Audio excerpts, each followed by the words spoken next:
Hi, I'm Jane Ann Covington, and I'm here to teach you about hypnosis and really what it is. This is kind of the crash course in hypnosis and how it works. In a 24-hour period, if we hooked electrodes up to your skull, we would be able to measure four different brainwave patterns, four major brainwave patterns. There's the beta, alpha, theta, and delta. And I'll be showing you as we go through this how each one works, and I'll be showing you which brainwave is the best brainwave for you to have hypnosis in, which most people don't understand at all, but you will come to understand that, so you'll know what to expect if you ever go get hypnotized or if you come to see me and get hypnotized. Perhaps you've heard of the term left brain, right brain. Back in 1962, that was its best guess for science. But now that we have PET scans, CAT scans, and MRIs, we now know that the conscious mind is not on the left and the subconscious is on the right. It turns out the conscious mind is up in the frontal lobe.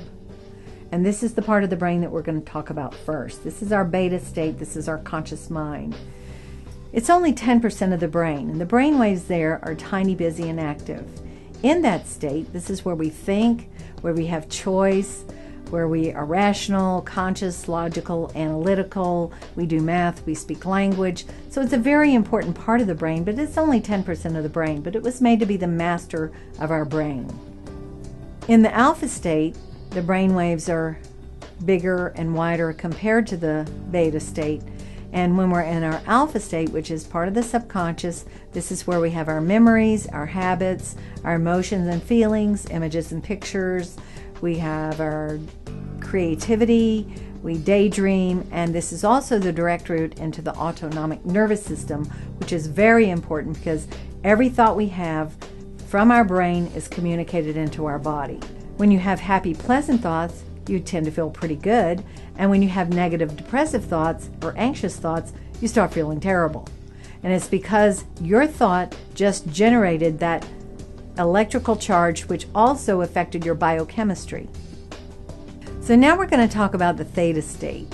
If you'll notice from the graph that the theta line is nice and slow and easy, and we're in our dream state. It's also called the rapid eye movement or REM state, and in this state we dream about every 90 to 110 minutes, and our dreams last anywhere from 20 seconds to over an hour.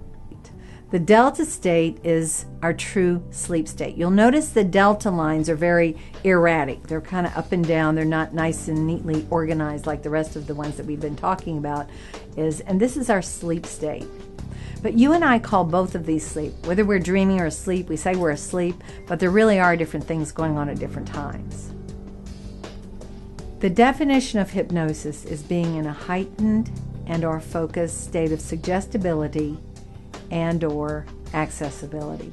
In other words, we have greater access to the information in the subconscious, and we have more ability to be programmed or suggested to, both from the world outside of us and also internally from our own messaging. The greatest benefit of well-done hypnosis is that it's a concentrated form of learning. And the best place to learn is really in the alpha state.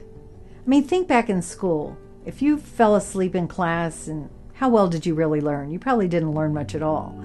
So the notion that we're supposed to be asleep or unconscious is actually inaccurate. And if anybody ever tries to put you to sleep in hypnosis, you're not going to really get much out of it.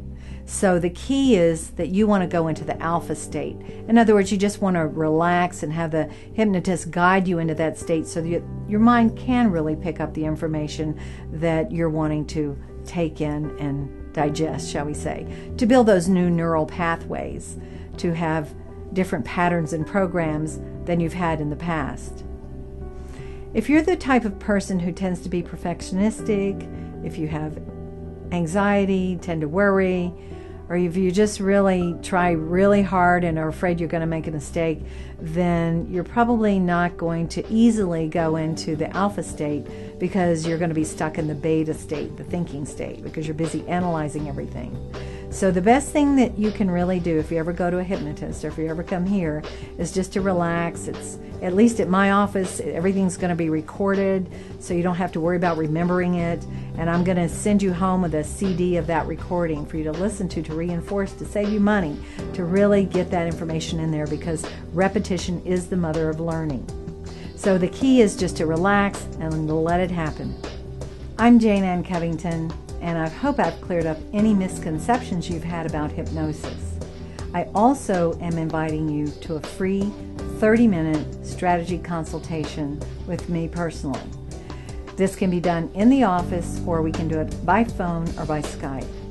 And thank you so much for watching this today. Have a great day.